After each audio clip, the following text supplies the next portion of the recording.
존경하는 국민 여러분, 사랑하는 당원 동지 여러분, 그리고 선배 동료원 여러분, 국민의힘 원내대표 권성동입니다. 저는 오늘 이 자리에서 여당 원내대표 사퇴 의사를 밝힙니다. 당은 신임 원내대표 선출을 위한 절차를 신속하게 진행해 주시기 바랍니다. 저는 사퇴의 뜻을 굳힌 지 오래되었습니다. 그러나 이제서야 뜻을 밝힐 수밖에 없었습니다. 당원 당규 개정과 새로운 비대위 전환을 위해 원내대표로서 해야 할 일이 있었기 때문입니다. 사퇴가 너무 늦었다는 비판 역시 겸허하게 받아들입니다. 저는 자리에 연연하지 않았습니다. 국가 정상화와 윤석열 정부의 성공이 언제나 저희 거취보다 우선이었습니다.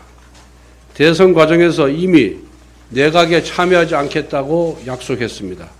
대선 캠프 쇄신을 위해 당시 사무총장직도 내려놓았습니다. 대선 승리 이후에는 인수위원회에도 참여하지 않았습니다. 윤석열 대통령께서는 후보 시절부터 자유의 가치를 강조해 왔습니다.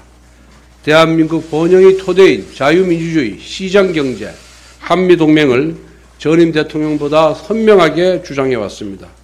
이것은 대한민국의 자랑스러운 역사가 증명하는 바입니다. 그러나 우리 주장이 선명할수록 민주당과 좌파 언론은 거세게 우리를 몰아붙였습니다.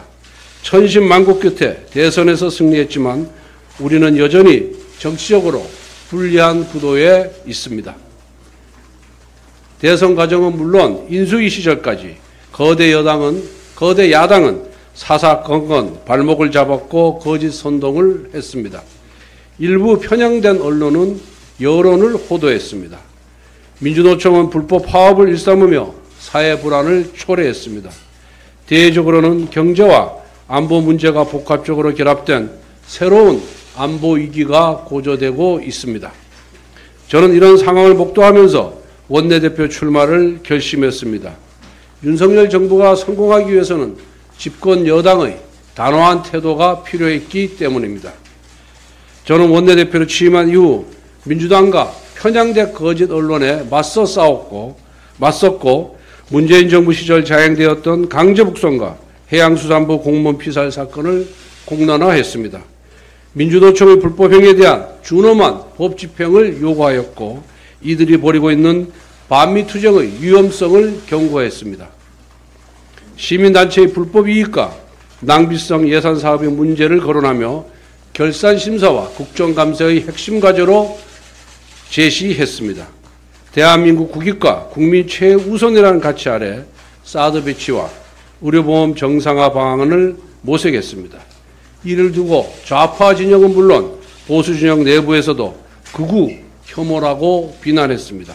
그러나 우리는 저들이 제멋대로 붙인 극우 혐오와 같은 낙인을 두려워해서는 안 됩니다. 오히려 우리는 보수 진영 내부에서 좌파적 아젠다를 빌려와 개혁으로 치장하는 위선과 그 위선을 내부 투쟁의 도구로 사용하는 어리석음을 스스로 경계해야 합니다. 상대에게 정서적 이념적으로 길들여진다면 결코 상대와의 싸움에서 이길 수 없기 때문입니다. 제가 비록 원내대표를 사퇴하지만 후임 지도부는 우리 당이 더욱 선명하고 더욱 단호한 보수 정당으로 거듭날 수 있도록 노력해 주시기를 간절하게 바랍니다. 지금 대한민국은 위기입니다. 경제와 안보가 밀접하게 결합된 새로운 도전에 직면해 있고 거듭된 수해와 태풍으로 피해가 막심합니다. 오직 민생에 집중해도 부족한 때입니다. 그런데도 당의 혼란이 가중되고 있어 지도부 일원으로서 책임을 통감합니다. 현재 당의 리더십 위기는 전임 당대표의 성삼납 의혹을 무마하려는 시도가 윤리의 징계를 받으면서 촉발되었습니다. 징계 직후 당 기조국은 당헌 당규에 의거하여 당시 상황을 당대표의 사고로 규정했습니다. 이를 통해 원내대표의 당대표 직무대행체제가 출범했습니다. 하지만 직무대행체제 출범을 전후하여 당 일부에서는 비대위 체제로의 전환이나 조기 전당대회를 주장했습니다. 돌이켜보면 비대위로의 전환을 결정하기 전에 당원 당규를 확실하게 개정했어야 합니다. 누구도 예상하지 못했던 당대표 징계 상황에서 당헌 당규는 미비할 수밖에 없기 때문입니다. 물론 저는 지난달 26일 법원의 가처분 인용이 잘못된 결정이라고 생각합니다. 당원의 총회를 대의하는 기관은 대표와 최고위원회만 국한되는 것이 아니라 전국위원회와 상임전국위원회의 권한이기도 합니다. 합법적인 절차를 거쳐 당원 대의기구가 결정한 사안입니다. 이에 대해 법원이 자의적으로 판단한 민주적 정당성의 크기를 기준으로 부정하는 것은 분명한 월권입니다. 법원은 합법성의 관점에서 절차적인 위법 여부만을 판단한 것이 마땅합니다. 국민의힘이 비대위를 설치하는 절차는 합법이지만 민주적 정당성이 어긋난다는 해당 결정문의 논증은 사법의 정치 개입입니다. 동시에 이준석 전 대표의 연이은 가처분 소송은 위기와 혼란을 더 확대시키고 있습니다. 당원 당규의 빈 곳을 파고들어 정치의 사법화를 야기하고 있는 것입니다. 이제 모든 갈등과 분쟁을 내려놓고 국익과 국민을 위한다는 정치 본령에 충실해야 합니다. 어떠한 정치 논리도 민생이라는 정치 제1책무보다 결코 우선될 수가 없습니다. 민주당은 압도적인 지지를 통해서 이재명 당대표를 선출했습니다. 대선 기간 터져나왔던 당대표의 온갖 의혹을 방탄하려는 것입니다. 전쟁입니다라는 문자 한 줄은 현 상황에 대한 민주당의 인식을 상징적으로 보여줍니다. 민주당은 대통령 부부에 대한 고발을 필두로 강력한 대정부, 대여 공세를 펴기 시작했습니다. 탄핵이나 유배와 같은 그건도 서슴지 않고 있습니다. 문재인 정부 5년 동안 보여주었던 민주당의 몰상식이 더욱 폭력적으로 더욱 빈번하게 반복될 것으로 보입니다. 정권 교체에 담긴 국민의 뜻을 섬긴다면 우리는 단합해야만 합니다. 우리끼리 다툼에 승자가 있을 수 없습니다. 모두가 패자일 뿐입니다. 열렬히 성원해 주신 국민 여러분, 뜨겁게 지지해 주신 당원 동지들의 헌신 앞에 우리는 엄중한 책임감과 사명감을 다시 한번 가슴에 새겨야 합니다. 정권 교체의 대의 앞에 분열할 자유는 없습니다. 국민의 뜨거운 열망에 부응하지 못한다면 우리 모두는 국민과 역사 앞에 씻을 수 없는 죄를 짓는다는 절절함이 우리에게는 있었습니다. 다시 한번 단결합시다. 다시 한번 하나가 됩시다. 저는 지난 대선을 거치면서 다른 곳에서 당의 미래를 보았습니다. 당 대표가 당무를 거부하고 잠적했을 때 젊은 참모와 실무진들은 묵묵히 당을 지켰습니다.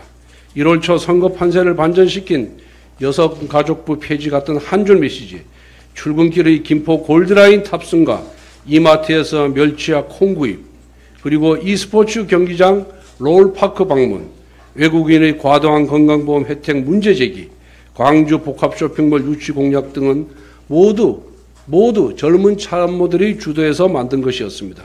저는 이들의 의견을 경청하였고 선거 캠페인에 반영되도록 하였습니다. 그 결과 우리는 공중전에서 민주당에게 우위를 보일 수가 있었습니다.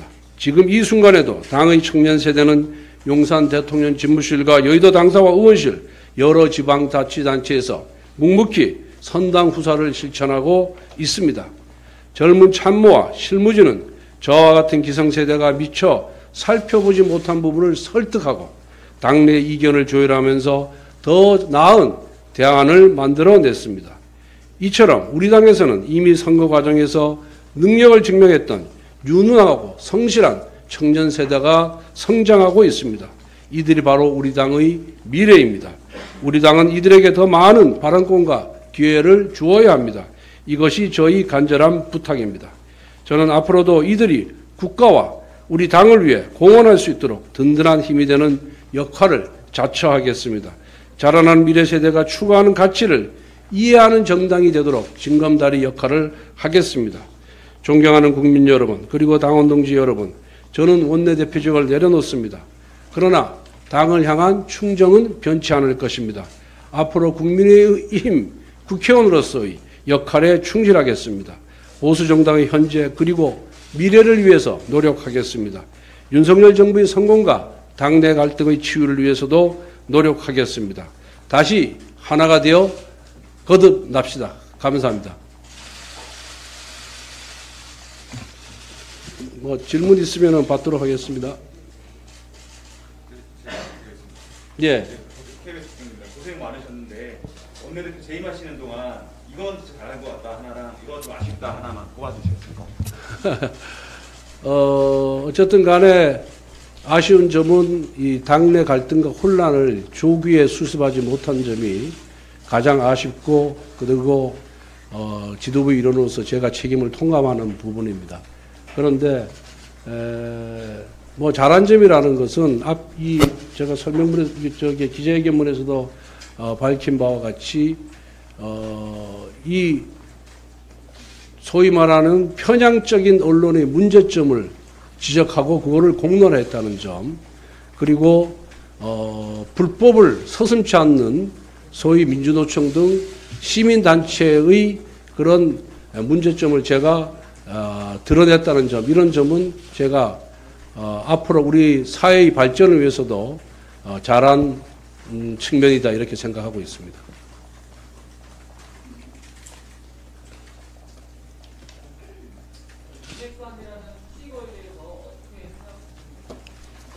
그 윤핵관이라는 용어 자체는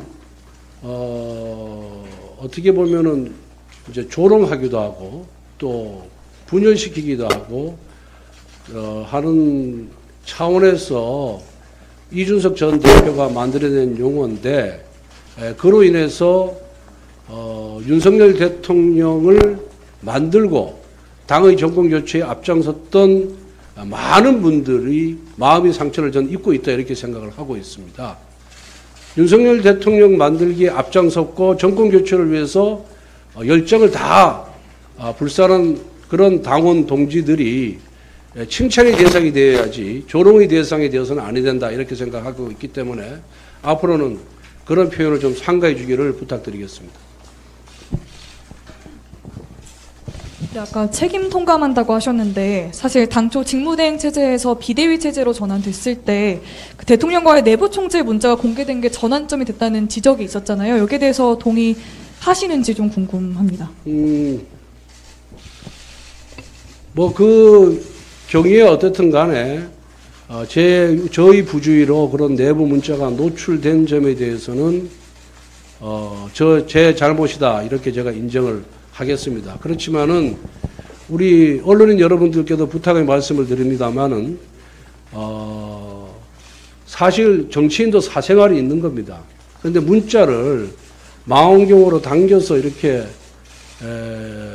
이거를 취재를 하는 것 자체, 그리고 우리가 의원총회에서 의원들끼리 옆에서 귓속말로 하는 얘기까지 증폭시켜서 이거를 기사화하는 것 자체는 이거는 좀 금도를 넘어선 것이 아닌가, 저는 그렇게 생각을 하고 있습니다.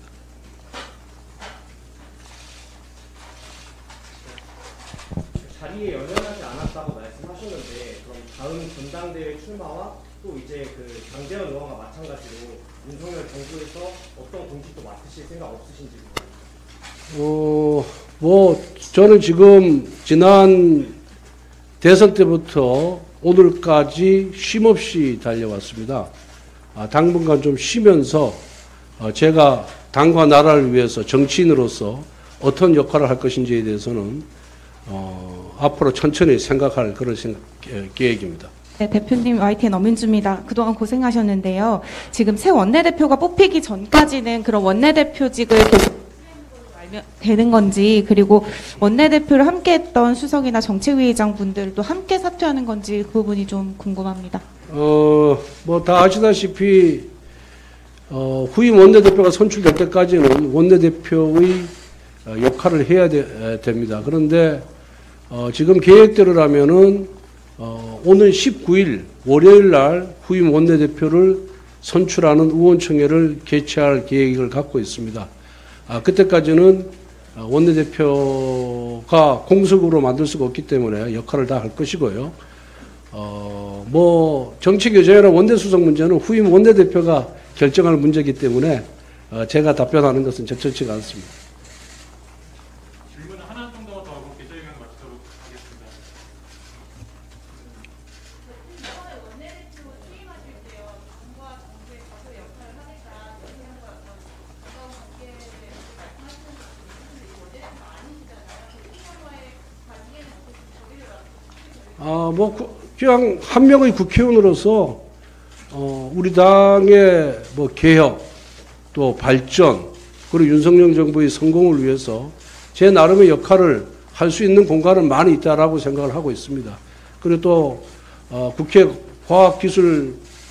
과학기술방송통신위원회 위원으로서도 할 역할이 있기 때문에 저에게 주어진 역할에 대해서 최선을 다하도록 하겠습니다.